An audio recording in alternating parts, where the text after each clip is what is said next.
YK Dhiren has been elected as the new convener of JCILPS. KH Chinki, Laishram Shyam Khuman, Brojendra Naurem and Mohammad Khairuddin Shah has been selected as the co-conveners.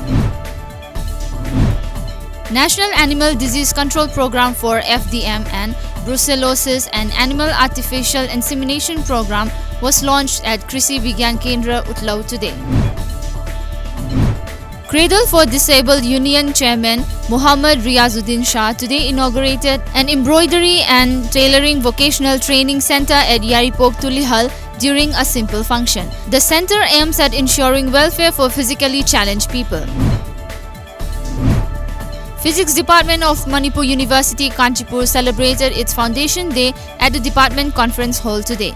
Administrator of Manipur University Jarnail Singh and Professors C. Amuba, Haichen K. Sharma, R. K. Gartia and T. H. Jakendra attended the occasion as the main guests.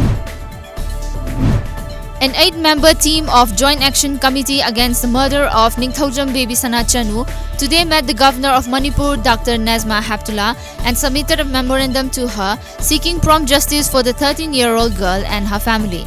The JAC members also apprised Dr. Nazma Heptullah of the incident and also the development of the legal battle.